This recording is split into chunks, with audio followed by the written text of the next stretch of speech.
الحمد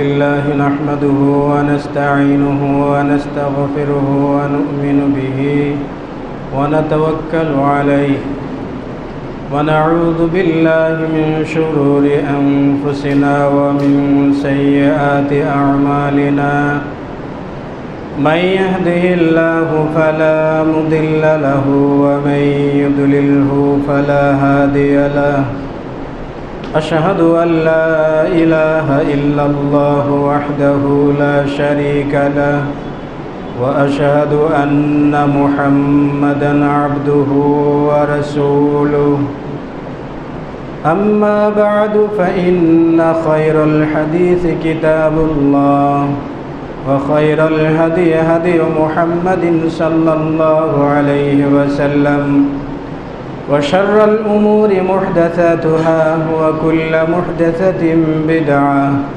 وكل بدعة ضلالة وكل ضلالة في النار أما بعد أعوذ بالله من الشيطان الرجيم فطرة الله التي فطر الناس عليها لا تبديل لخلق الله ذلك الدين القيم عن أبي هريرة رضي الله تعالى عنه قال قال النبي صلى الله عليه وسلم ما من مولود إلا يولد على الفطرة فأبواه أن يهودانه أو ينصرانه أو يمجسانه كما تنتج البهيمة بهمة جمعا هل تحسون فيها من جدعا রাওয়াহুল বুখারী। আজকের জুমায় উপস্থিত সম্মানিত মুসল্লিয়ান ইকরাম, প্রশংসা মাত্রই আল্লাহ রাব্বুল আলামিনের জন্য, যিনি আমাদেরকে প্রতি জুমার মতো আজকেও তার ডাকে সাড়া দিয়ে সাপ্তাহিক জুমায় উপস্থিত হওয়ার সুযোগ দিয়েছেন। সে মহান বারী তাআলার দরবারে সিজদায়ে শুকর সকলেই পড়ি আলহামদুলিল্লাহ। অতঃপর তার প্রিয় রাসূল শেষ নবী মুহাম্মদুর রাসূলুল্লাহ সাল্লাল্লাহু আলাইহি ওয়াসাল্লামের প্রতি বর্ষিত হোক দরুদ ও সালাম। সম্মানিত উপস্থিতি, খুতবাতে কালামুল্লাহ থেকে একটি আয়াতে কারিমা তেলাওয়াত করেছি এবং তার সাথে সংশ্লিষ্ট একটি হাদিস তেলাওয়াত করেছি। আল্লাহ রাব্বুল আলামিন যদি তৌফিক দান করেন তাহলে উক্ত আয়াত এবং হাদিসের উপরে সংক্ষিপ্ত পরিসরে কিছু আলোচনা করার চেষ্টা করব ইনশাআল্লাহ। আলোচনার বিষয়বস্তু হচ্ছে আদর্শ সন্তান গঠনে মা বাবার ভূমিকা। এটা বড় একটা বিষয়। আজকের দিনে যত পাপাচার চলছে, অন্যায়, অবিচার, সন্ত্রাস, আমরা যে ধরনেরই অপরাধ বা অপকর্মের কথা বলি না কেন,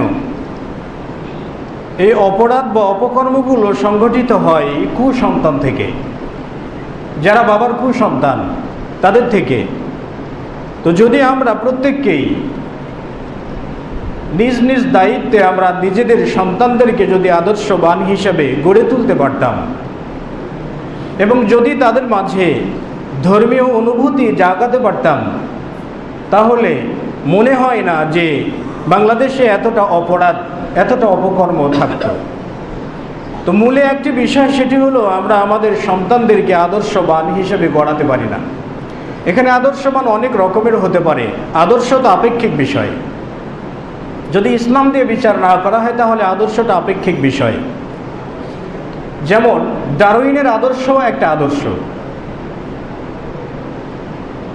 পশ্চিমা আদর্শ একটা আদর্শ, এরপরে পূর্বাঞ্চলের আদর্শ একটা আদর্শ, হিন্দুয়ানি আদর্শ ওটা একটা আদর্শ, খ্রিস্টানি আদর্শ ওটা একটা আদর্শ, ইসলামের আদর্শ সেটাও আবার আলাদা ধরনের আদর্শ। তো আলাদা ধরনের আদর্শ, সেই জন্য আদর্শটা আপেক্ষিক হতে পারে। কিন্তু সমাজে শান্তি প্রতিষ্ঠা করার জন্য, সমাজকে অপরাধ মুক্ত রাখার জন্য যে আদর্শর প্রয়োজন, সে আদর্শ একমাত্র ইসলাম দিতে পারে। তাছাড়া পৃথিবীর আর কোনো সভ্যতা সে আদর্শ মানুষকে শিক্ষা দিতে পারে না। এজন্য সন্তানদেরকে আদর্শবান করা জরুরি। সন্তানদেরকে আদর্শবান করার আগে সন্তানের বাবাকে আদর্শবান হতে হবে। সন্তানের বাবা এবং মা দুজনকে আদর্শবান হতে হবে, তাহলে তাদের মধ্য থেকে আদর্শের বিস্তার লাভ করতে পারে। সন্তানকে যদি আদর্শবান হিসাবে গড়ে তোলা যায়, তাহলে এই সন্তান দুনিয়াতেও সফলতা বয়ে আনবে, আখিরাতে তো আনবেই। তাই আল্লাহ রাব্বুল আলামিন বলছেন যে ফিতরাতাল্লাহিল্লাতী ফাতারান নাস আলাইহা লা তাবদীলা লিখালকিল্লাহি যালিকাদ দীনুল কাইয়্যিম। ফিতরাত, এটা একটা ফিতরাত মানে একটা সভ্যতা বা একটা মনোজগতের একটা শক্তি।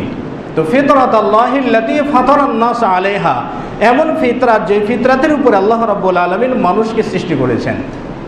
এই আয়াতে কারিমার ব্যাখ্যায় নবী মুহাম্মদ রাসূলুল্লাহ সাল্লাল্লাহু আলাইহি ওয়াসাল্লাম বলছেন যে মা মিন মাউলুদিন ইল্লা ইউলাদু আলাল ফিতরাত, প্রত্যেকটা শিশু জন্মগ্রহণ করে ফিতরাতের উপরে। ফিতরাত কি? ইমাম বুখারী রাহিমাহুল্লাহ বলছেন মানাল ফিতরাতি আল ইসলাম।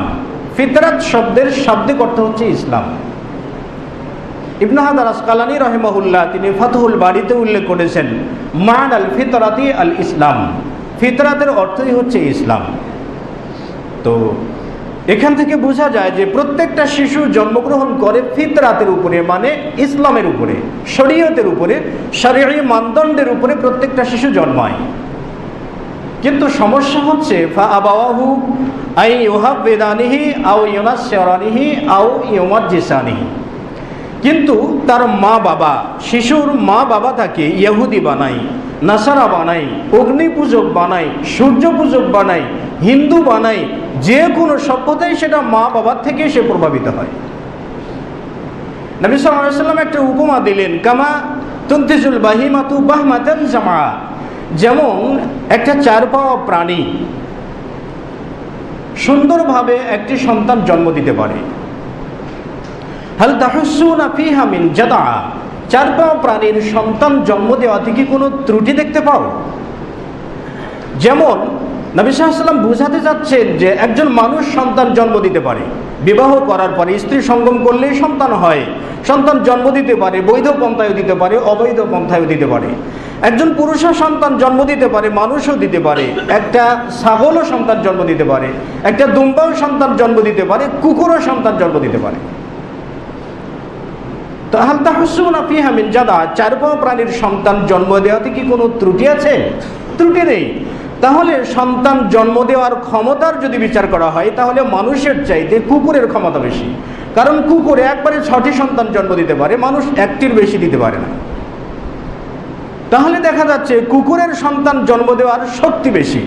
তো সন্তান জন্ম দিলেই যে বাবা হওয়া যায়, আমরা গর্ব করি বা অহংকার করি যে আমরা সন্তানের বাবা হয়েছি, এই যে তাকাব্বুরি বা অহংকারের ভিতরে, তো মানুষের চাইতে তো কুকুরের তাকাব্বুরি বেশি করার কথা, কারণ কুকুর একসাথে 6টি জন্ম দিতে পারে। তো কুকুরও সন্তান জন্ম দেয়, মানুষের সন্তান জন্ম দেয়, পার্থক্য কোথায়? পার্থক্য এখানেই যে মানুষ সন্তানকে আদর্শবান হিসেবে গড়াতে পারবে, আলেম বানাতে পারবে, পরহেজগার বানাতে পারবে, দিন শিক্ষা দিতে পারবে, কিন্তু কুকুর তার সন্তানকে আলেম বানাতে পারে না, পরহেজগারও বানাতে পারে না। পার্থক্য এখানে। তো কুকুর তার সন্তানকে ভালোভাবে মানুষ করতে পারে না, ভালোভাবে আদর্শ শিক্ষা দিতে পারে না। মানুষও যদি সন্তান জন্ম দিয়ে তার সন্তানকে যদি আদর্শবান হিসাবে গড়াতে না পারে, তাহলে কুকুরের সন্তান জন্ম দেওয়া আর মানুষের সন্তান জন্ম দেওয়া, এই দুটোর মাঝে কি কোনো পার্থক্য আছে? কোনো পার্থক্য নেই। নবী সাল্লাল্লাহু আলাইহি ওয়াসাল্লাম এটাই বুঝাতে চাচ্ছেন, কামা তুনতিজুল বাহিমাতু বাহমাতান জামা, যেমন একটা চার পাওয়া প্রাণী একেবারেই সুন্দরভাবে সন্তান জন্ম দিতে পারে, মানুষও জন্ম দিতে পারে, জন্ম দেওয়াতে শ্রেষ্ঠত্ব নেই, আর সন্তানকে ভালোভাবে মানুষ করাতে শ্রেষ্ঠত্ব আছে। তাহলে এর থেকে বোঝা যায় যে মা বাবার প্রভাবে সন্তান বিপদগামী হয়, মা বাবার প্রভাবে সন্তান সন্ত্রাসী হয়, মা বাবার প্রভাবে সন্তান নেশাখোর হয়। এগুলোতে মা বাবার একটা দায়িত্ব থেকে যায়। নবী সাল্লাল্লাহু আলাইহি ওয়াসাল্লাম বলছেন, আলা কুল্লুকুম রাঈন ওয়া কুল্লুকুম মাসউলুন আন রায়াতিহি, সকলেই প্রতিনিধি, মানে সকলেই দায়িত্বশীল, আর সকলেই তার দায়িত্বের ব্যাপারেই জিজ্ঞাসিত হবে কিয়ামতের দিন। ওয়ার রাজুলু রাইন আলা আহলি বাইতিহি, একজন পরিবারের কর্তা ব্যক্তি তিনি তার পরিবারের ব্যাপারেও জিজ্ঞাসিত হবেন কিয়ামতের মাঠে। একটি দাস তার মনিবের সেবা করছে কিনা এই ব্যাপারেও জিজ্ঞাসিত হবে কিয়ামতের দিন। তাহলে প্রত্যেকটা ব্যক্তি দায়িত্বশীল। সুতরাং একজন ব্যক্তির যদি 4টি কি 5টি সন্তান থাকে, প্রত্যেকটা সন্তানের ব্যাপারে সে কিয়ামতের দিন জিজ্ঞাসিত হবে। কিয়ামতের কাঠগড়ায় তাকে দাঁড়াতে হবে। তো এখন কিয়ামতের কাঠগড়াতে দাঁড়িয়ে আপনি কি জবাব দেবেন? সেই দিন আপনি কি চান? সফলতা চান নাকি ধ্বংস চান? যদি সফলতা চান সেটার প্রস্তুতি দুনিয়াতে নিতে হবে, আর যদি ধ্বংস চান সেটারও প্রস্তুতি দুনিয়াতেই রয়েছে। এই জন্য সন্তানকে যদি আদর্শবান হিসেবে গড়ানো যায় তাহলে এই সন্তান আপনার জান্নাতে যাওয়ার কারণ হতে পারে। সন্তানকে যদি আদর্শবান হিসেবে গড়ানো না যায় তাহলে এই সন্তানটাই আপনার জন্য জাহান্নামে যাওয়ার কারণ হয়ে যাবে। যে সন্তানকে মাথার ঘাম পায়ে ফেলে এত টাকা পয়সা খরচ করে আপনি সন্তানকে প্রতিপালন করলেন, ইসলাম শিক্ষা দিলেন না, BCS করাবেন, নানাবিধ শিক্ষা আপনি দেবেন, কিন্তু শিক্ষা দিবেন আপনি মারা যাওয়ার পরে ওই সন্তান আপনার জন্য একটা দোয়াও করতে পারবে না।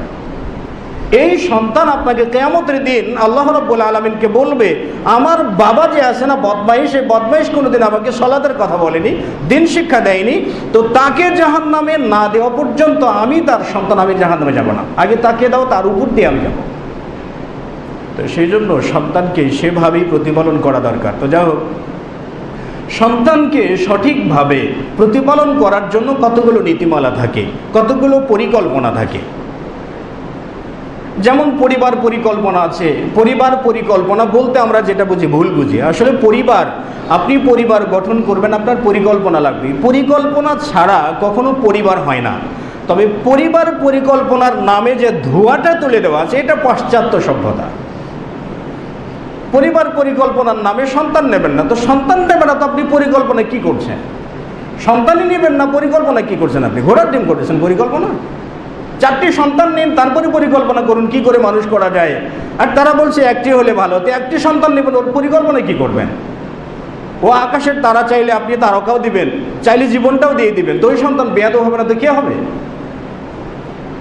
এই জন্য পরিবারের পরিকল্পনা করতে গেলে সন্তান নিতে হয়, আর সন্তান নিলে পরিকল্পনা হয়। সন্তানই নেন না আপনি, তো পরিকল্পনা করতে গেল। আদর্শ সন্তান গঠন করার জন্য পরিকল্পনার প্রথম পদক্ষেপ হিসেবে যেটা গ্রহণ করা যেতে পারে, অত্যন্ত জরুরি, সেটি হলো আপনি যখন সন্তান নেবেন বলে ভাবছেন, মানে সন্তানের বাবা হওয়ার ইচ্ছায় আপনি যখন বিবাহ করতে যাচ্ছেন, তখন সন্তানের মা হিসাবে এমন একজন মেয়েকে নির্বাচন করুন যে মেয়ে আদর্শবান, যে মেয়ে ধর্ম বুঝে, যে মেয়ে আদর্শ বুঝে, এমন একটা মেয়েকে আপনি সন্তানের মা হিসাবে নির্বাচন করুন। এটা প্রথম পদক্ষেপ। প্রথম পদক্ষেপে যদি আপনি পাশ করতে পারেন, আশা করা যায় পরবর্তী পদক্ষেপগুলো পাশ করতে পারবেন। উসমান রাদিয়াল্লাহু তাআলা আনহু কবর দেখে কাঁদতেন। তাকে জিজ্ঞাসা করা হলো, আপনি কবর দেখে কাঁদেন কেন? উসমান রাদিয়াল্লাহু তাআলা আনহু বললেন যে এই কবরটাই পাশের পরীক্ষার প্রথম পদক্ষেপ। কবরে যদি কোনো ব্যক্তি পাশ করে যেতে পারে তাহলে পরবর্তী ধাপগুলো সে পাশ করে যাবে, কোথাও আটকেবে না, যদি কবর থেকে যদি সে মুক্তি পেয়ে যায়। তো আপনার স্ত্রী, আপনি যাকে বিবাহ করতে যাচ্ছেন, সে যদি ধার্মিক হয়, সে যদি আদর্শবান হয়, প্রথম পদক্ষেপে আপনি পাশ করলেন, পরবর্তীগুলো আপনার জন্য সহজ হয়ে যাবে। একটা বিষয় আছে, আপনি যদি সলাতি মানে 5 ওয়াক্ত সলাত আদা করে, কোরআন তেলাওয়াত করে এমন একজন মেয়েকে যদি বিবাহ করতে যান বা ইচ্ছা করেন, তো আপনাকে তো সলাতি হতে হবে, তাই না? আপনাকেও জানতে হবে। বর্তমান সময়ের এমন একটা পরিস্থিতি আছে, যুব সমাজ, সে মদ খাবে, সে গাঁজা সেবন করবে, সিগারেট টানবে, সলাত আদা করবে না, সব কিছু করবে। বিবাহ করার সময় যে মহিলাটা কোরআন তেলাওয়াত জানে, যে মহিলাটা 5 ওয়াক্ত সলাত আদা করে, এমন মেয়েকে খুঁজতে যায়। তো জিজ্ঞাসা করা হলে, ভাই আপনি কি সলাত আদা করবেন? আমি করি না। তো আপনার আবার নামাজি স্ত্রীর কি দরকার? সন্তানদেরকে মানুষ করতে হবে, তো এই জন্য। তার মানে যুব সমাজ জানে যে স্বামী যেরকম নেশাখোর, আমার স্ত্রী যদি নেশাখোর হয় তো আমার সন্তান এর চাইতে বড় বাটপার ছাড়া জন্মিবে না, এ নিজেও জানে। এই জন্য বিবাহ করার ক্ষেত্রে যে তালাশ করছে নামাজি মেয়ে আর কোরআন তেলাওয়াত জানে এমন মেয়ে খোঁজ করছেন, নিজে ভালো হতে রাজি নয়। কিন্তু আল্লাহ রাব্বুল আলামিন বলছেন, আল খাবিসুনা লিল খাবিসাত ওয়াল খাবিসাতু লিল খাবিসিন। খারাপ মহিলারা খারাপ পুরুষদের জন্য, খারাপ পুরুষরা খারাপ মহিলার জন্য বরাদ্দ। এটা আল্লাহ রাব্বুল আলামিনের ফয়সালা। আপনি যদি ভালো না হন তো ভালো পাবেন না, তবে ব্যতিক্রম তো হাজারে একটা তো হতেই পারে। এটা ব্যতিক্রম ব্যাপার। স্বাভাবিক পরিস্থিতিতে নিজে ভালো হলে তাহলে আপনি ভালো পাবেন। তো প্রথম পদক্ষেপ মা নির্বাচন। নবী সাল্লাল্লাহু আলাইহি ওয়াসাল্লাম বলছেন, তুনকাহুল মারআতু লি-আরবাইন, জাহেলি জামানায় মহিলাদেরকে বিবাহ দেওয়া হতো 4টি বিষয় দেখিয়ে, নারীদেরকে বিবাহ করা হতো 4টি বিষয়ের উপর মূল্যায়ন করে। লিমালিহা, নারীর সম্পদ আছে কি সম্পদ দেখে, অলি হাসবিহা, তার বংশ দেখে, অলি জামালিহা, তার সৌন্দর্য দেখে, অলি দিনিহা, তার দিন দেখে। 4টি বিষয় দেখে জাহেলি জামানায় নারীদেরকে বিবাহ করা হতো। নবী সাল্লাল্লাহু আলাইহি ওয়াসাল্লাম বললেন, ফাদফার বিযাতিদ দ্বীন, তবে তুমি দিনটাকেই প্রাধান্য দাও। দিনকে প্রাধান্য দিয়ে মানে 4টি শর্তের 3টি যদি না পাওয়া যায়, মানে কোনো মহিলার যদি সম্পদ না থাকে, বংশমর্যাদা না থাকে, রূপ সৌন্দর্য যদি না থাকে, যদি তার মাঝে শুধু দিন থাকে, দিনের উপর ভিত্তি করে তাকে বিবাহ করে নাও। এটা মেয়ে নির্বাচন করার ক্ষেত্রে প্রথম পদক্ষেপ, মেয়ে দিনদারি কিনা, মেয়ে পরহেজগার কিনা। আরও কতগুলো পদক্ষেপ আছে, সেই পদক্ষেপগুলোতেও যেতে হবে। নবী সাল্লাল্লাহু আলাইহি ওয়াসাল্লাম বলছেন, আব্দুল্লাহ বিন আমর রাদিয়াল্লাহু তাআলা আনহু থেকে বর্ণিত, তিনি বলেন, নবী সাল্লাল্লাহু আলাইহি ওয়াসাল্লাম বলছেন, খায়রু নিসাই কুরাইশ, কুরাইশ গোত্রের বা কুরাইশ বংশের সবচাইতে উত্তম মহিলা তারাই যারা রকিবনাল ইবিলা, যারা উটের পিঠে সওয়ার হতে পারে। সালিহু নিসাই কুরাইশিন, কুরাইশদের মধ্যে সৎকর্মশীল নারী তারাই যারা আহনাউ আলা ওয়ালাদিন ফি সিগার, যারা সন্তানদেরকে ছোট্টকালে মায়া, মমতা, ভালোবাসা দিয়ে প্রতিপালন করতে পারে এবং তার স্বামীর সম্পদের প্রতি যারা যত্নবান, এ সকল মেয়েদেরকে। প্রথম হাদিসটিতে দিন প্রাধান্য দেওয়া, দ্বিতীয় হাদিসটিতে উটের পিঠে সওয়ার হতে পারে, মানে কর্মঠ যে মহিলারা, যারা কর্ম করে খেতে পারে, শক্তি আছে, সামর্থ্য আছে। এ থেকে রোগাটা মহিলাকে নিয়ে আসলে তো প্রথম সন্তানই জীবন যাওয়া ভাব, তো আপনি আবার সন্তানের মালিক হবেন কি করে? এই জন্য প্রথম মহিলাটা ধার্মিক কিনা, দ্বিতীয়ত মহিলা কর্মঠ কিনা, তৃতীয়ত মহিলা সন্তানের প্রতি যত্নবান কিনা, চতুর্থ মহিলা স্বামীর সংসার আত্মসাৎ করে কিনা, মানে স্বামীর সংসারের কিছু টাকা পয়সা বাবার বাড়িতে পেঠে দেওয়ার অভ্যাস, ভাইকে দেওয়ার অভ্যাস, ভাবিকে দেওয়ার অভ্যাস, বোনকে দেওয়ার অভ্যাস স্বামীকে না বলে, এরকম কিনা। এই কয়টি শর্ত।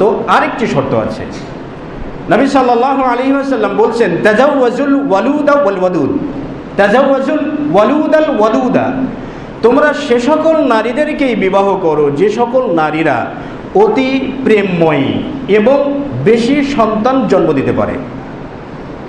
নবী সাল্লাল্লাহু আলাইহি ওয়াসাল্লাম বলেন, ফাইন্নী মুকাসিরুম বিকুমুল উমাম, কারণ আমি আমার উম্মতের আধিক্য নিয়ে কিয়ামতের ময়দানে আমি গর্ব করব। এখানে যে সন্তানটা বেশি, যে মহিলাটা বেশি প্রেমময়ী, যে মহিলাটা বেশি সন্তান জন্ম দিতে পারে, মানে মহিলা আপনি তো আর আগেইতেই তো আর পরীক্ষা করতে পারবেন না যে আমার স্ত্রী বিয়ে করার আগে কতগুলো সন্তান দেবে। দেখতে হবে মেয়ের মার সন্তান কতগুলো, মেয়ের দাদির সন্তান কতগুলো, মেয়ের নানির সন্তান কতগুলো। তাদের যদি সন্তান জন্ম দেওয়ার ক্ষমতাটা বেশি থাকে, এমন মহিলাকে বিবাহ করা উচিত। আল্লাহ রসুল বললেন, এমন মহিলাকে বিবাহ করো। আর আমরা বিবাহ করি যেভাবে হোক করি না কেন, আর আমরা দেখি তার কয়তলা বিল্ডিং আছে, হ্যাঁ, তার বাবা কত টাকা দিতে পারবে, গাড়ি বাড়ি ইত্যাদি দিতে পারবে কিনা। তো এর যাবতীয় কিছু দিয়ে, এ যাবতীয় কিছু দেখিয়ে যদি বিবাহ করি, তাহলে বাড়ি থেকে বের হওয়ার সাথেই আমি স্ত্রীর স্বামী নই, স্ত্রীর চাকর। মানে স্ত্রী বলবে, ব্যাগ ধরো, টাকা আমার কাছে, ব্যাগ তোমার। মার্কেট করবে স্ত্রী, ব্যাগ ভর্তি করবে, ব্যাগ তুমি টানো, আমি সামনে সামনে যাই। তো আপনি আপনার স্ত্রীর পদাঙ্ক অনুসরণ করছেন, আপনি চাকর না তো কি? আর চাকর তো তখনই হতে হবে যখন বাবার কাছে, মেয়ের বাবার কাছে যে বলবেন, আমার ছেলের চলার জন্য একটা গাড়ি, খাবার ঠান্ডা করার জন্য একটা ফ্রিজ, 3 তলা বাসা, ঢাকা শহরে 4% জায়গা দরকার, ইত্যাদি ইত্যাদি শর্ত আরোপ করে যখন বিয়ে করবেন, তখন তো গাড়ি উল্টা দিকে চলবে। এই জন্য সন্তানকে আদর্শবান করার জন্য, আর এগুলোর কারণে মানে শ্বশুর বাড়ি থেকে বেশি পাওয়ার আশায় বিবাহ করলে কলহ লেগে থাকবে। সন্তান জন্ম নেওয়ার পরই দেখবে মা বাবা তো লেগেই থাকে, অসুবিধে কি, তো আমিও বাইরে লাগি, সমস্যা কিছু নেই। তো এই জন্য সত্যি শান্তি পেতে হলে ইসলামের পথেই আসতে হবে। এটা মেয়ে নির্বাচন করতে হবে। তাহলে আপনি যে সন্তান জন্ম দিবেন, সেই সন্তানটা কার মানে কার জুড়ায়ুতে রাখবেন, এই জুড়ায়ুধারী নারীকে অবশ্যই আদর্শবান হতে হবে, নিজেকে তো হতেই হবে। এমন যোগ্য, এই শর্ত সাপেক্ষে এমন মহিলাকে বিবাহের জন্য নির্বাচন করুন। দাম্পত্য জীবনের সুখী কাকে বলে আপনি মানুষকে তখন নসিহত করবেন, আপনাকে নসিহত করতে হবে না। তবে আদর্শ সন্তান গঠন করার জন্য অনুপযোগী কতগুলো মহিলা আছে, সে মহিলার ব্যাপারে আবু হুরায়রার বর্ণনায় রয়েছে, সিনফানি মিন আহলিন নার, দুই শ্রেণীর ব্যক্তিরা জাহান্নামের অধিবাসী হবে কিয়ামতের দিন। লাম আরাহুমা, আমি তাদেরকে দেখিনি বা আমি দেখবও না তাদেরকে, হয়তো আমার পরবর্তী সময়ে তারা আসবে। কওমুন মাআহুম সিয়াত, এমন একটা কওম, এমন একটা সম্প্রদায় যাদের হাতে থাকবে চাবুক। ইয়াদরিবুনা বিহান নাস, চাবুক দিয়ে মানুষদেরকে মারবে, তার মানে মানুষকে ডান্ডা মেরে ঠান্ডা করে দেওয়ার নীতি শাসক পর্যায়ের থাকবে। দ্বিতীয় শ্রেণীর হচ্ছে নিসাউন কাসিয়াতুন আরিয়া, ওই সকল মহিলারা যারা পোশাক পরিধান করার পরেও বিবস্ত্র। মাইলা, সে নিজেরা অন্যের দিকে আকৃষ্ট হয়, মানে পুরুষের দিকে আকৃষ্ট হয়, মুমিলা নিজেও অন্যকে আকৃষ্ট করে। রুউসুহুন্না কা আসনিমাতিল বুখতি, তাদের মাথার চুলগুলো বুখতি উটের মতো, মানে বুখতি উটের গর্দানের উপরে যে জটটা থাকে এই জটের মতো লম্বা। উটটা যখন রাস্তায় চলবে ডান দিকে দুললে জটটাও ডান দিকে ডলে, বাম দিকে দুললে জটটাও বাম দিকে ডলে। এ সকল মহিলাদের মাথাগুলো এমন ভাল্লুকের মতো করে রাখবে, রাস্তায় যখন চলবে মাথার চুলগুলো ডানে বামে এরকম দুলতে থাকবে, লেফট রাইট করতে থাকবে। এ সকল মহিলাদের ব্যাপারে নবী সাল্লাল্লাহু আলাইহি ওয়াসাল্লাম বলছেন, লাম ইয়াজিদনা রিহাল জান্নাতা, এই মহিলারা জান্নাতের সুগন্ধও পাবে না। ওয়া ইন্নাহা তুজাদু মিন মাসিরাতি 40 খরিফান, অথচ জান্নাতের সুগন্ধটা 40 বছরের দূরত্ব থেকে পাওয়া যায়।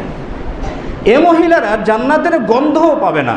তো আপনি বিবাহের ক্ষেত্রে, আপনি ঢাকা ভার্সিটি থেকে মাস্টার্স করেছেন বা বিসিএস করেছেন, আপনি একজন অফিসার, তো আপনার তো চাকরিজীবী মহিলা ছাড়াও চলে, একটা দিনদারি মহিলা নিতে পারতেন, কিন্তু আপনি বিবাহের ক্ষেত্রে যে বললেন কি, এমন একজন মেয়ে যে ল নিয়ে ঢাকা ভার্সিটি থেকে অনার্স মাস্টার্স করেছে, মাথার চুলগুলো বড় বড় ভাল্লুকের মতো করে রাখে, হাতের আঙুলগুলো কুকুরের আঙুলের মতো লম্বা, এই রকম সাইজের মেয়ে দেখে আপনি, আর যে মহিলারা ফ্যাশন করতে পারে, মানে আমরা তো যেটাকে বলি ম্যাচুয়েট, এখন তো নগ্ন হওয়া মানে উলঙ্গ হওয়া ম্যাচুয়েট, যে মহিলাটা হয়তো বা তার বিশেষ বিশেষ অঙ্গ প্রত্যঙ্গের অর্ধেকগুলো বের করে রাখবে, এমন মহিলাকে আপনি বিবাহের জন্য নির্বাচন করলেন। এ মহিলার ব্যাপারে নবী সাল্লাল্লাহু আলাইহি ওয়াসাল্লাম বলছেন জান্নাতের সুগন্ধও পাবে না। তো আপনি যদি জান্নাতের সুগন্ধ পাওয়ার এরিয়াতে থাকেন আর এই মহিলাকে বিবাহ করলে 2 দিনেই আপনাকে জান্নাতে যাওয়ার এরিয়ার ভিতর থেকে বের করে নিয়ে যাবে। তো বিবাহের ক্ষেত্রে সন্তান, আদর্শ সন্তান গঠন করার অন্তরায় হচ্ছে আপনার স্ত্রী। আপনি যাকে বিবাহ করবেন সে যদি ভদ্র হয়, সে যদি আপনি যেভাবে চলছেন সেভাবেই যদি চলে, তাহলে তো সোনায় সোহাগা। নবী সাল্লাল্লাহু আলাইহি ওয়াসাল্লাম বলছেন, ইন্নাল মারআতা তুকবিলু ফি সূরাতি শাইতান ওয়া তুদবিরু ফি সূরাতি শাইতান, নিশ্চয়ই মহিলা সামনে আসে শয়তানের রূপ নিয়ে, পিছনেও যায় শয়তানের রূপ নিয়ে। তো যে মহিলা পর্দায় চলে না, শরীয়ত মেনে চলে না, এরকম যে গুণাবলীগুলো বর্ণনা করলাম, এইরকম গুণধারী মহিলারা তারা সামনে আসে শয়তানের রূপ নিয়ে, পিছনেও যায় শয়তানের রূপ নিয়ে, এমন মহিলাকে নির্বাচন করে আপনি বাড়িতে আনলেন, মানে আস্ত একটা শয়তানকে আপনি আপনার স্ত্রীর জায়গাতে স্থান দিলেন। তো আচ্ছা বলুন তো, শয়তানের পেট থেকে কি জিবরাইল আসবে নাকি? সম্ভব নয়। এই জন্য সন্তান আদর্শবান করার জন্য পূর্ব পরিকল্পনা লাগে। আমরা পরিকল্পনা করতে পারি নাই, তাই আমাদের কারো কারো সন্তান মদখোর, কারো কারো সন্তান জঙ্গি, কারো কারো সন্তান বোমা ফাটায়, আবার কারো কারো সন্তান ওই যে ভার্সিটিগুলোতে রামদা কি কি বের করে না, এইরকম প্রকাশ্য কোবাকবি শুরু করে। কেন? বাবা যেরকম সন্তানও সেরকম। তো প্রথম পদক্ষেপ হিসাবে সন্তানের মা নির্বাচন করে, এটা প্রথম পদক্ষেপ। যে গুণাবলীর মাধ্যমে নবী সাল্লাল্লাহু আলাইহি ওয়াসাল্লাম বিবাহ করার জন্য নির্দেশ দিলেন, সেই গুণাবলী বেশি, সেই গুণাবলীর ভিত্তিতেই সন্তান স্ত্রী নির্বাচন করুন, এবং যে গুণাবলী জাহিলি জামানার সঙ্গে মিলে যায় এমন গুণাবলীর মেয়েগুলোকে বর্জন করুন। তাহলে এখন বর্তমান সময়ে দেখবেন বিয়ে করাটা, আমি বলি যে সুপার টাফ, কঠিন ব্যাপার। একটা আদর্শবান মহিলা পাওয়া সত্যিই কঠিন। মানে এমন প্রেম খেলা শুরু হয়েছে বাংলাদেশের মাটিতে, কলেজ ভার্সিটিগুলোতে।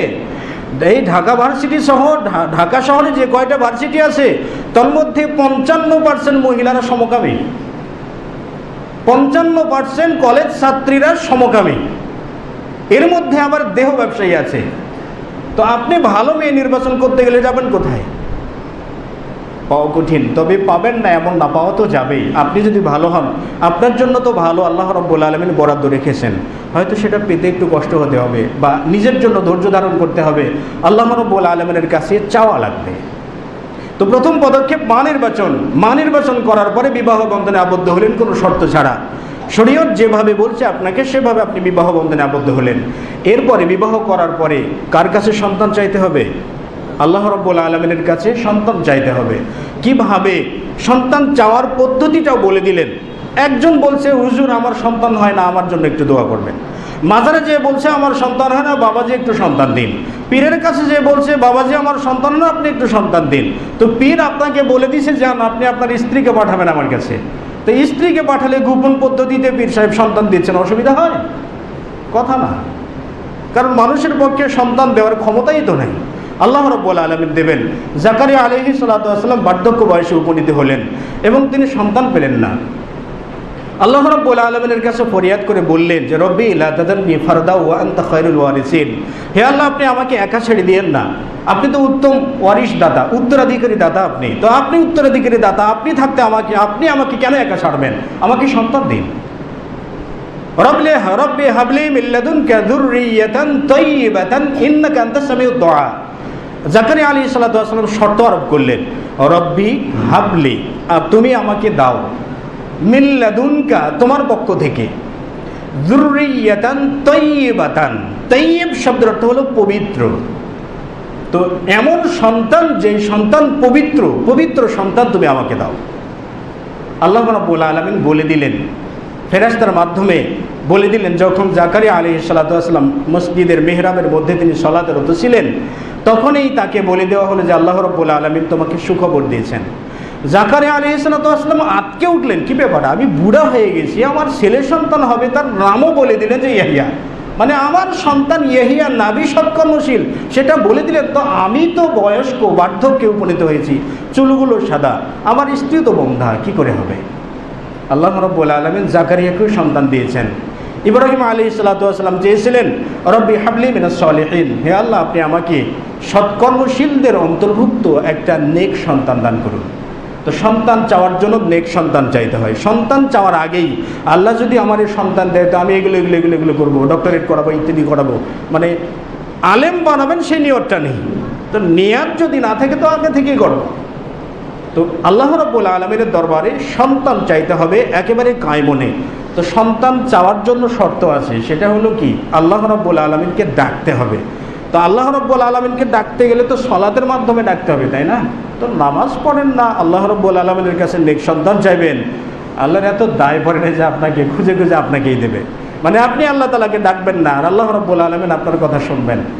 এই জন্য নিজেকে বিশুদ্ধ হতে হবে, স্ত্রীকে বিশুদ্ধ করতে হবে, এরপরে বিশুদ্ধ মনে আল্লাহ রাব্বুল আলামিনের দরবারে বিশুদ্ধ সন্তানই চাইতে হবে। তাহলে বিশুদ্ধ সন্তান, আদর্শ সন্তান আপনি পেয়ে যাবেন। এরপরে সন্তান যখন আপনি পেয়ে গেলেন, আল্লাহ রাব্বুল আলামিনের কাছে চাচ্ছিলেন, আল্লাহ রাব্বুল আলামিন আপনাকে সন্তান একটা দিয়ে দিলেন।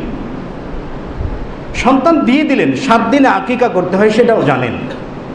সন্তানের জন্মগ্রহণ করলে 7 দিনে আকিকা দিতে হবে। আকিকার সময় নামটা রাখতে হবে। নামটা কি রাখবেন? আল্লাহ রাব্বুল আলামিনের কাছে সবচাইতে সর্বশ্রেষ্ঠ নাম হচ্ছে আব্দুল্লাহ আব্দুর রহমান।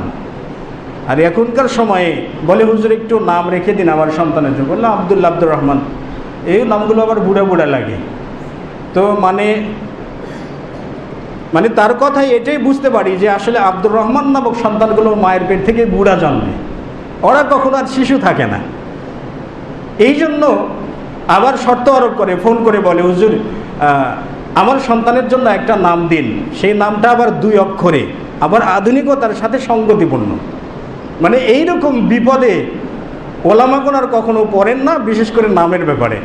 2 অক্ষরে নাম দেবেন, 2 অক্ষরে তো আরবি ব্যাকরণের শব্দই হয় না, হয় সেটা বিরল অর্থে, খুব বেশি না, কমপক্ষে 3টি বর্ণ লাগে একটা শব্দ করার জন্য। আর আপনি বললেন যে 2 অক্ষরে একটা নাম দিবেন, আবার নামটার অর্থ ভালো হওয়া লাগবে, আবার আধুনিক হওয়া লাগবে। তো এরকম নয়, নামটা সুন্দর হওয়া উচিত। আব্দুল্লাহ আব্দুর রহমান এছাড়াও যতগুলো সুন্দর অর্থবহ নাম আছে যে কোনো নাম রাখা যেতে পারে, তবে তার অর্থটা সুন্দর হয়। তবে কতগুলো শিরকিয়াত নাম আছে যেগুলোকে আমরা রাখি, আব্দুল শামস, আব্দুল কামার, এরপরে শাহ জাহান, শাহ জামাল, এই যেগুলো আমরা নামগুলো রাখি এগুলো শিরকিয়াত নাম। শাহজাহানকে শাহজাহান বলা যেতে পারে, শাহজামাল এরকম হতে পারে, কিন্তু আমরা নাম রাখতেই রাখি শাহজাহান, শাহ পরাণ, শাহ জালাল। এই যে নামগুলো আমরা রাখি এই নামগুলোর মধ্যে শিরকিয়াতের একটা গন্ধ আছে। কারণ যদি এটাকে উর্দু ভাষায় অনুবাদ করা হয় তাহলে জাহান মানে পৃথিবী, শাহ মানে বাদশাহ, শাহজাহান মানে পৃথিবীর বাদশাহ। তো পৃথিবীর বাদশাহ আল্লাহ রাব্বুল আলামিন নাকি আপনার বাদশা? তো আল্লাহ রাব্বুল আলামিনের রাজত্বে আপনি কেন ভাগ বসাচ্ছেন? এই জন্য শিরকিয়াতের গন্ধ যেগুলোর মাঝে না আছে এমন সুন্দর অর্থপূর্ণ নাম রাখা জরুরি। হ্যাঁ, ভুলবশত আপনার সন্তানের নামটা খারাপ হয়ে গেছে, রিপন, শিপন, নান্নু, ঠান্টু রেখেছেন, তো এখন আপনি জেনেছেন যে নামগুলো শরীয়ত সম্মত নয়, তাহলে নামগুলোর পরিবর্তন করা জরুরি। আয়েশা সিদ্দিকা রাদিয়াল্লাহু তাআলা আনহা বলছেন, কানা নবী সাল্লাল্লাহু আলাইহি ওয়াসাল্লাম ইউগাইয়িরুল ইসমাল কবিহা, নবী সাল্লাল্লাহু আলাইহি ওয়াসাল্লাম খারাপ নামগুলো পরিবর্তন করে ভালো নাম রাখতেন। এক মহিলা আল্লাহ রাসূলের কাছে আসছে, নবী সাল্লাল্লাহু আলাইহি ওয়াসাল্লাম জিজ্ঞাসা করছেন, মা ইসমুকা, তোমার নাম কি? মহিলাটা বলছে আসিয়া। আসিয়া ছিলেন তো ফেরাউনের স্ত্রী, প্রসিদ্ধ একজন মহিলা, নামটা খারাপ ছিল, আসিয়া মানে নাফরমানি। তো নবী সাল্লাল্লাহু আলাইহি ওয়াসাল্লাম বলছেন, লা বাল আনতি জামিলা, বরং তুমি সুন্দরী। নবী সাল্লাল্লাহু আলাইহি ওয়াসাল্লাম আসিয়া নাম চেঞ্জ করে তার নামটা রাখলেন সুন্দরী, মানে জামিলা নাম রেখে দিলেন। এ থেকে বোঝা যায় খারাপ নাম একজন হয়তো বার্ধক্য বয়সেও যদি জানতে পারে যে আমার নামটা খারাপ আছে, তাহলে এই খারাপ নামটা চেঞ্জ করে ভালো নাম রাখা জরুরি, মানে ওয়াজিব রাখতেই হবে। কারণ নামের কারণে আপনার জীবনে প্রভাব পড়তে পারে। হুমায়দি রাহিমাহুল্লাহ বলেন যে আমি একবার সাঈদ বিন মুসাইদের কাছে গেলাম। তো সাঈদ বিন মুসাইব তিনি বসে আছেন, আমি তার কাছে গেলাম। তো তার কাছে যাওয়ার পরে ফাহাদ্দাসানি, সাঈদ বিন মুসাইব আমাকে হাদিস শোনাচ্ছেন, বলছেন যে ইন্না জাদ্দি, আমার দাদা একবার নবী সাল্লাল্লাহু আলাইহি ওয়াসাল্লামের কাছে গেলেন। তো যাওয়ার পরে নবী সাল্লাল্লাহু আলাইহি ওয়াসাল্লাম আমার দাদাকে জিজ্ঞাসা করলেন, মা ইসমুকা, তোমার নাম কি? আমার দাদা নবী সাল্লাল্লাহু আলাইহি ওয়াসাল্লামের প্রশ্নের জবাবে বললেন, ইসমি হাজানুন, হাজানুন আও হিজনুন বা হুজনুন। তো লোকটি বললেন যে আমার নাম হাজানুন। আর হাজানুন আরবি শব্দের শাব্দিক অর্থ হলো দুশ্চিন্তা, কঠিন টেনশন, যে টেনশনের চাপে এখন অবস্থা খারাপ। তো এই টেনশন বা দুশ্চিন্তা, নবী সাল্লাল্লাহু আলাইহি ওয়াসাল্লাম বললেন যে লা বাল আনতা সাহলুন, বরং না তুমি হুজনুন বা দুশ্চিন্তা নয়, বরং তোমার নাম সাহাল রাখলাম আমি। নবী সাল্লাল্লাহু আলাইহি ওয়াসাল্লাম নিজে বলছেন যে তোমার নাম হাজনুনের পরিবর্তে আমি সাহলুন রাখলাম। কিন্তু লোকটার জবাব কি দেখছেন জানেন? আমরা যেরকম যে উত্তরটা দিয়ে থাকি, তো লোকটাও বলছে যে আমার বাবার দেওয়া নাম আমি কখনো চেঞ্জ করতে পারবো না, পরিবর্তন করতে পারবো না।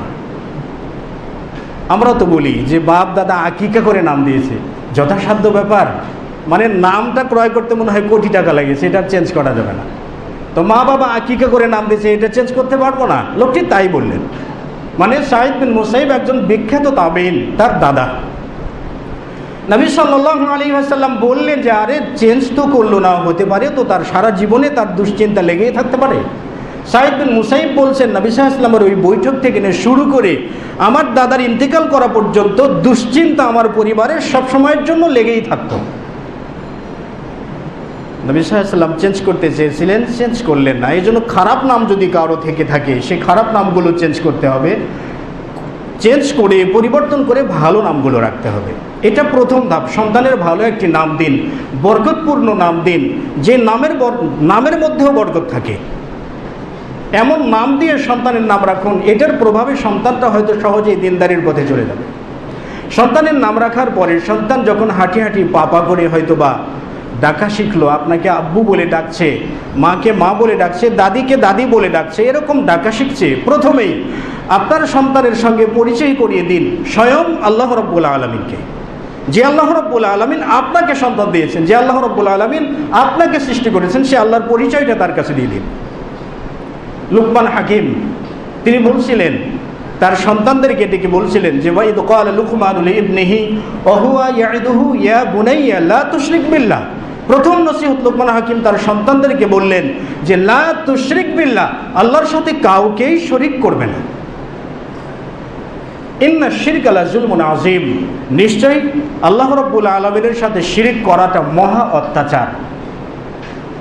এরপর আরো নসিহত করলেন, ইয়া বুনাইয়া আকিমিস সালাত, হে বৎস তুমি সালাত কায়েম করো, ওয়া আমরু বিল মা'রুফ, সৎ কাজের আদেশ করো, অসৎ কাজে বাধা দাও। আরেক আয়াতে সূরা লোকমানেই আছে যে তার সন্তানদেরকে তিনি লক্ষ্য করে বললেন, লা তুসাইর খাদ্দাকা লিন-নাসি ওয়ালা তামশি ফিল আরদি মারাহা, তোমার জবানকে তুমি মানুষের সঙ্গে কঠোরতা অবলম্বন করো না, জমিনে চলো কিন্তু অহংকার বশত নয়, নম্রতার সঙ্গে ভদ্রতার সঙ্গে চলো। আর আমরা আমাদের সন্তানদেরকে কি বলি জানেন? তুই জানিস তো বেটা, তুই জানিস তো কার ছেলে, বুক ফুলিয়ে চলবি, যা কিছু দেখার আমি দেখে নেব। তো যা কিছু দেখার আপনি দেখে নেবেন, সন্তান তো সুযোগ পেয়ে গেল, যত কিছু করার দরকার করেই ফেলে, বাবা আছে তো। কিন্তু ওই সন্তানটা আবার কিয়ামতের দিন অ্যাকশনটা উল্টো আপনার দিকে দেবে। এই জন্য সন্তানকে প্রথম আল্লাহ রাব্বুল আলামিনের সাথে পরিচয় করে দেওয়া উচিত। সেই জন্য সন্তানকে যদি আল্লাহর সাথে পরিচয় করিয়ে দিতে চান, তাহলে আপনার বাড়ি থেকে ওই যে স্টার জলসা, আরও কি কি জলসা আসে না যেগুলোতে সিরিয়াল চলে, আমরা ঈদ পালন করি কয়দিনে? একদিনে। আমরা ঈদ পালন করি একদিনে, মানে শাওয়াল মাসের প্রথম তারিখে আমাদের ঈদ হয়েছে, ঈদ শেষ। আবার জিলহজ মাসের 10 তারিখে আমাদের হয়তো কুরবানির ঈদ শুরু হবে, তার পরবর্তী 3 দিন চলবে কুরবানি চলবে। তো এটা আমাদের ঈদ। কিন্তু ইসলামের যারা শত্রু তারা আবার ঈদ পালন করে, দেখছেন? মানে 1 মাস জুড়ে তারা ঈদ পালন করে। এই টিভি সিরিয়ালগুলোতে দেখবেন যে ঈদের দিন থেকে শুরু করে নিয়ে পরবর্তী 15 দিন পর্যন্ত অনুষ্ঠান, ঈদ উপলক্ষে অনুষ্ঠান। তো এটা তো আবার ঈদ পালন করছে 15 দিনে, মানে শরীয়ত দিলে একদিনে, আর ও পারে না, ও আবার আগ বাড়িয়ে ইসলামের শত্রু, মানে ইসলাম বরদাস্ত করতে পারে না, অথচ সেই ঈদ পালন করছে 15 দিনে। আর সেই 15 দিনের ঈদ তো আমার বাড়িতেই আছে। তো আমার সন্তানদেরকে যতদিন না 15 দিনের ঈদ ছাড়াতে না পারবো, ততদিন পর্যন্ত আমি আমার সন্তানকে কখনো আদর্শবান গড়াতে পারবোই না, সম্ভব না। তো এই জন্য পরিবারকে পবিত্র করতে হবে। নিজে পবিত্র হন, নিজে ইসলামের দিকে আসুন, পরিবারকে করুন, পরিবার থেকে অন্যায়গুলোকে বিতাড়িত করুন। এবং যে উপকরণের দ্বারা সন্তান বিভ্রান্ত হয়, যে উপকরণগুলোর দ্বারা আপনার সন্তান বিপদে যায়, যে উপকরণগুলোর দ্বারা আপনার সন্তান অশ্লীলতা পছন্দ করে, সেই উপকরণগুলো আপনার পরিবার থেকে বিতাড়িত করে দেন, তাহলেই হবে। তো সন্তানকে সঠিকভাবে সঠিক পথে পরিচালিত করার জন্য জন্মের পরে প্রথমে আল্লাহ রাব্বুল আলামিনের সাথে পরিচয়, এরপরে অন্যায় যে কাজগুলো হয় সেগুলো থেকে, ছোট্টকালে আপনার বাচ্চা জন্ম নিয়েছে, স্কুলে যাওয়া শিখছে, তো আপনি আপনার সন্তানকে বাড়িতে মাস্টার দিয়ে পড়াচ্ছেন, হাট্টিমাটিম টিম, তারা মাঠে পারে টিম। তো হাট্টিমাটিম টিম নামে কোনো পাখি আছে এ পর্যন্ত জানি না, মাঠে পারে ডিম এর পর্যন্ত জানি না, রং মেখে ঢং সাজে এটা আবার কোনো প্রাণী হয় এটা আমার জানা নেই। তো আপনি আপনার বাড়িতে মাস্টার রেখে, শিক্ষক রেখে আপনি আপনার সন্তানকে এই মিথ্যা বলিগুলো, মিথ্যা কথাগুলো আপনি শিক্ষা দিচ্ছেন। আপনি বুঝতে পারছেন না যে আপনার সন্তান কতটা আদর্শবান হবে। ছোট্টকাল থেকে যদি মিথ্যুক বানান তো আপনার সন্তান আদর্শবান হবে না। পড়াশোনার যখন উপযোগী হয় তখন আপনার সন্তানকে নৈতিক শিক্ষা দিন, নীতিগত শিক্ষা দিন। যে শিক্ষা দিলে আপনার সন্তান নীতি শিখবে, নীতি কাকে বলে, ব্যানীতি কাকে বলে, এগুলো জানতে পারবে, এমন শিক্ষা আপনার সন্তানকে দিন। দুর্ভাগ্যের ব্যাপার, মানে আপনার সন্তান জন্মগ্রহণ করছে, ইংরেজি মাস্টার দিয়ে আপনি পড়াবেন 10,000 টাকা, ওই সন্তানকে আপনি একজন হুজুরকে দিয়ে কোরআন তেলাওয়াত পড়াচ্ছেন, 500 টাকা দিয়ে আপনি কথাকথি শুরু করছেন, 600 টাকা, 650, কি 675 টাকা দিলে হয় না হুজুর? এখানে আপনার এত দর কষাকষি করছেন, আপনি এখানে এত কৃপণ, এত হাড়ের কিপটা হয়েছেন, কিন্তু আপনি একই ব্যক্তি ইংরেজি শিক্ষার জন্য আপনি 10,000 টাকা ব্যয় করতে আপনি কার্পণ্য করছেন না। তো আসলে উল্টো দিকে আপনিও চলছেন, আপনার সন্তানও উল্টো দিকে চলবে। নৈতিক শিক্ষা দিন। নৈতিক শিক্ষার প্রথম ধাপ কোরআন শিক্ষা দেওয়া। ডক্টর শহীদুল্লাহ, আপনারা সবাই জানেন তিনি 7 ভাষার পণ্ডিত ছিলেন। ডক্টর শহীদুল্লাহ তিনি বলেছিলেন যে একজন ব্যক্তি যদি সার্বিক শিক্ষায় শিক্ষিত হয়ে থাকে, তার মধ্যে যদি কোরআনের কোনো শিক্ষা না থাকে তাহলে সে মূর্খ। এটা শহীদুল্লাহ বলছে, আমি বলছি না।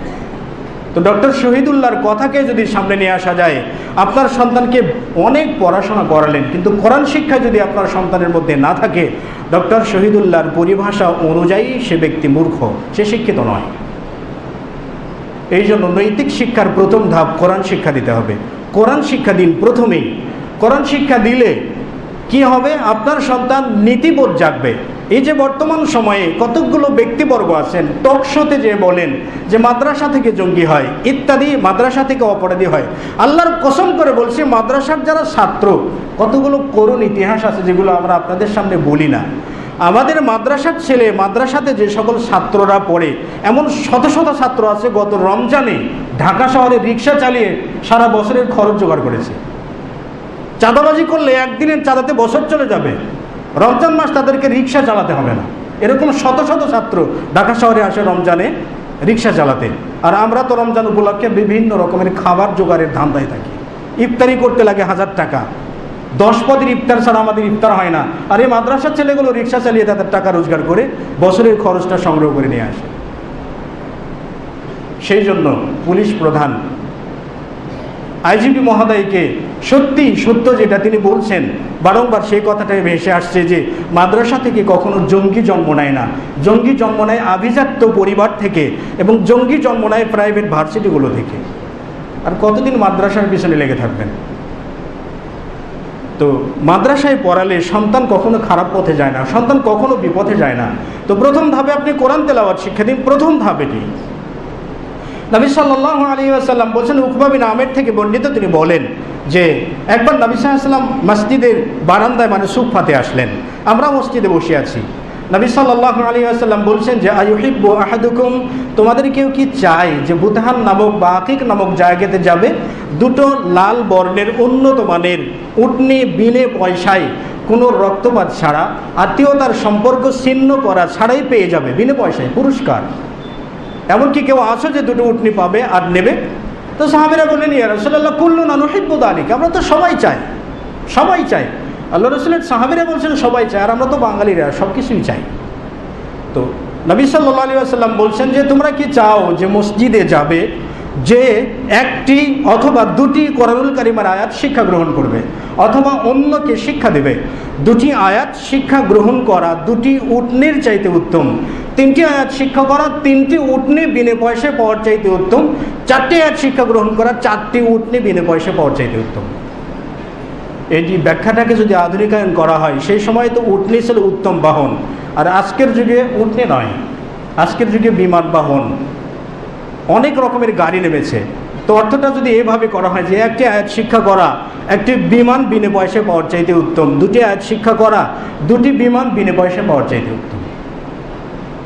আয়াতের এতগুলো ফজিলত, কিন্তু আমরা তো সেদিকে যেতে চাই না, সেদিকে যেতে চাই না, অন্যদিকে আমরা অনেক কিছু খুঁজি, কিন্তু ইসলামের কাছে আমরা আসতে চাই না, শরীয়তের কাছে আমরা আসতে চাই না। কেনই বা চাই না? তো সন্তানকে আপনি নৈতিক শিক্ষা দিন। অনেকগুলো পর্ব চলে গেল, এরপরে আসলো নৈতিক শিক্ষা। এটাই বড় সমস্যা। আমরা সন্তানদেরকে মাদ্রাসামুখী করতেই চাই না, দিন শিক্ষা দিতেই চাই না। এমন একটা পরিস্থিতিতে কেউ কেউ আবার মন্তব্যও করেছেন কি জানেন, যে কোরআন তেলাওয়াত শিখলে নাকি জঙ্গিবাদের আদর্শ ভিতরে ঢুকে। কিন্তু কোরআন তেলাওয়াতের কোথাও তো এরকম কিছু বলা নেই, কোরআন তেলাওয়াতের কোথাও এরকম কিছু বলা নেই। সত্যি কোরআনুল কারীম তেলাওয়াতের মধ্যে এতটা মাধুর্যতা, এতটা মধুময় গ্রন্থ যে সেটা একমাত্র আল্লাহ রাব্বুল আলামিন এর ব্যাসার্থ সম্পর্কে জানেন, মানুষের পক্ষে যেটা সম্ভব নয়। কোরআন তেলাওয়াত করলে আজকের আধুনিক বিজ্ঞান বলে কোরআন তেলাওয়াত করলে হৃদরোগ হওয়ার সম্ভাবনা কমে যায়, কোরআন তেলাওয়াত করলে হার্ট ফেল করে মরার সম্ভাবনা কমে যায়, কোরআন তেলাওয়াত করলে আপনার আরও অনেকগুলো বিষয় আছে, যেমন আত্মহত্যার প্রবণতা কমে যায়। পৃথিবীতে আত্মহত্যার উপরে জরিপ চালানো হয়েছে, পৃথিবীতে যতগুলো মানুষ আত্মহত্যা করেছে তার মধ্যে কোরআন তেলাওয়াতকারী এবং সলাতি ব্যক্তিদের উপরে জরিপ চালানো হয়েছে তা 0.00%। অর্থাৎ যে সলাত আদায় করে এবং যে নিয়ম মেনে কোরআন তেলাওয়াত করে তারা কখনো আত্মহত্যা করে না। তো পৃথিবীকে শান্তিময় করার জন্য, শান্তি প্রতিষ্ঠা করার জন্য একমাত্র কোরআনুল কারীমের কাছেই তার সমাধান আছে, অন্য কোথাও সমাধান নেই। তো নৈতিক শিক্ষা দিয়ে এরপরে দৈনন্দিন জীবনে চলার জন্য আপনি তাকে শরীয়ত শিক্ষা দিন, কি করা জায়েজ কি করা জায়েজ না। মানে আমাদের কাছে মাসলা আসে যে হুজুর হঠাৎ করে তো আমার স্ত্রীকে রাগের বশে একবার তালাক বলে ফেললাম, তো তালাক হয়েছে। তো মসজিদের হুজুরের কাছে গেলাম, হুজুর বলছেন যে কি করেছেন, তালাক তো হয়ে গেছে, এখন কি করতে হবে? বলে হিল্লা করতে হবে, আর একজন ভাড়াটিয়া পাঠা লাগবে, এর মাধ্যমে আবার হালাল করে নিতে হবে। দেখুন, নোংরামির একটা শেষ চূড়ান্তও থাকা দরকার। তো তিনি বলে দিলেন। এখন আধুনিক মনে আপনি বরদাস্ত করতে পারছেন না, কি হলো? তখন আবার দেখছেন যে কাদের কাছে যাওয়া যায়, এরকম বারংবার আমাদের কাছে আসছে। মাসলাগুলো হয়তো লিখিতভাবে সিল সপ্পর মেরে দেওয়া হয়, এরপরে সেটা আদালতে শো করে তার বইয়ের স্ত্রীর বৈধতা নিয়ে তিনি সংসার শুরু করেন। তো এই যে আপনার স্ত্রী মানে আপনার সন্তান স্ত্রীকে তালাক দিতেই জানে না, বিবাহ করতে হয় কোন নিয়মে, কোন দিকে বসে থেকে বিয়ে করতে হয়, তালাক দিতে হয় কোন নিয়মে, কখন দিতে হয়, এসব কিছুই জানেন না, তো আপনি বিয়ে করছেন কেন? বিবাহ করতে পারবেন আর বিবাহের প্রয়োজনে শরীয়ত জানতে পারবেন না, এরকম বিবাহের তো কোনো প্রয়োজন নেই। এই জন্য শরীয়তের প্রাথমিক পর্যায়ে দৈনন্দিন জীবনের যা প্রয়োজন এটা প্রত্যেকটা ব্যক্তির জন্য আবশ্যক। তালাবুল ইলমি ফারিদাতুন আলা কুল্লি মুসলিম, প্রত্যেকটা মুসলিমের উপরে বিদ্যা শিক্ষা করা ফরজ, প্রত্যেকটা মুসলিমের উপরে দৈনন্দিন জীবনে যা প্রয়োজন। এভাবে যদি আপনার সন্তানকে সত্যি দিন শিক্ষা দিয়ে আদর্শবান হিসেবে সোজা করে আপনার সন্তানকে প্রতিপালন করেন, তাহলে একটি সন্তান একটি জান্নাত, দুটি সন্তান দুটি জান্নাত, তিনটি সন্তান তিনটি জান্নাত। এক হাদিসে আসছে মেয়ের কথা, অন্য হাদিসে ছেলে মেয়ে দুটোর কথাই বলা আছে। সেই জন্য সন্তানই আপনার জান্নাতে যাওয়ার কারণ, সন্তানই আপনার জাহান্নামে যাওয়ার কারণ। নবী সাল্লাল্লাহু আলাইহি ওয়াসাল্লাম বলছেন, ইযা মাতাল ইনসানু ইনকাতা আনহু আমালুহু, যখন মানুষ মারা যায় তখন তার সকল আমলগুলো বিচ্ছিন্ন হয়ে যায়, কোনো আমলই আর থাকে না, তার সবগুলো বন্ধ। ইল্লা মিন সালাস, তিনটি আমল ছাড়া, একমাত্র তিনটি আমল থাকে।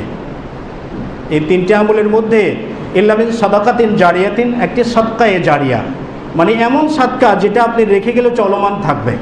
যেমন ধরে নিন যে আপনি যদি কোথাও কূপ খনন করে যান, কূপ যদি খনন করে যান, এটার যদি যথার্থ চর্চা চলে তাহলে এটা 100 বছর পর্যন্ত যেতে পারে।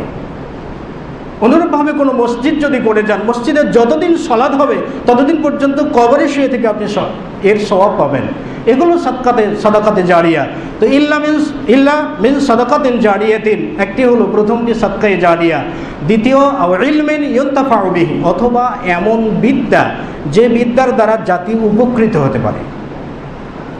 জাতি উপকৃত হতে পারে এমন বিদ্যাটা কি হতে পারে? আপনার সন্তানকে এমন বিদ্যা শিক্ষা দিন যাতে আপনার সন্তানের কাছে জাতি শরীয়ত শিখতে পারে, জাতি ধর্ম জানতে পারে, জাতি আল্লাহকে জানতে পারে, রসুলকে জানতে পারে, এমন বিদ্যা শিক্ষা দিন।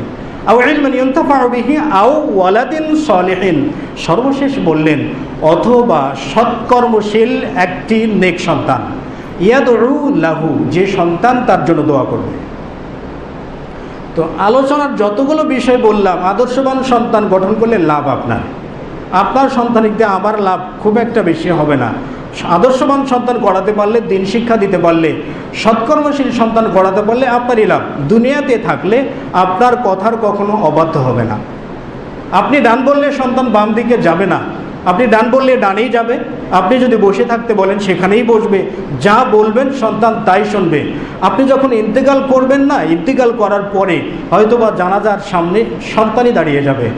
আপনার সন্তান যখন জানাজায় দাঁড়িয়ে বলবে আল্লাহুম্মা গফির লাহু ওয়ারহামহু ওয়াআফিহি ওয়া'ফু আনহু, হে আল্লাহ তুমি আমার বাবাকে ক্ষমা করো, তাকে রহমত দান করো, তাকে তুমি জান্নাত নসিব করো, জান্নাতে আলাদা ঘর রাখো, জান্নাতে আমার বাবার জন্য একটা সঙ্গিনী রাখো। আপনার সন্তান জানাজায় দাঁড়িয়ে যদি এই দোয়াগুলো পড়ে, বলুন এই দোয়া কি মিস্টেক হওয়ার? এটা কি ভুলে যাওয়ার? আল্লাহ রাব্বুল আলামিন কি আপনার সন্তানের দোয়া ফেরত দেবেন না। সন্তানের দোয়া ফেরত দিতে আল্লাহ রাব্বুল আলামিন লজ্জাবোধ করেন। তো লাভ আপনার। এরপরে দৈনন্দিন জীবন, সন্তান যতদিন বাঁচবে সন্তান আপনার জন্য দোয়া করবে, আর দোয়ার বরকতে আপনি কবরে ভালো থাকবেন, তো লাভ আপনার। তো নবী সাল্লাল্লাহু আলাইহি ওয়াসাল্লাম বলছেন প্রত্যেকটা সন্তান জন্মগ্রহণ করে শরীয়তের উপরে, ইসলাম মানতে পারবে এমন মেধা নিয়ে ইসলামের উপরেই জন্মে, কিন্তু মা বাবার প্রভাবে সন্তান কি হয়? ইহুদি হয়, নাসারা হয়, অগ্নিপূজক হয়। তো যাতে আমরা আমাদের সন্তানদেরকে বিপদগামী না করতে পারি, আমাদের সন্তানরা যাতে আমাদের প্রভাবে মানে মা বাবার প্রভাবে যাতে কখনোই বিপদগামী না হয়, পাপের পথে পদচারণা না করে, সেই জন্য তো প্রত্যেকটা মা বাবাকেই তো আলাদাভাবে সজাগ দৃষ্টি সন্তানের উপরে রাখতে হবে। তো আল্লাহ রাব্বুল আলামিন আমাদের সকলকেই আদর্শবান সন্তান গড়ার জন্য তৌফিক দান করুন। আল্লাহুম্মা আমিন।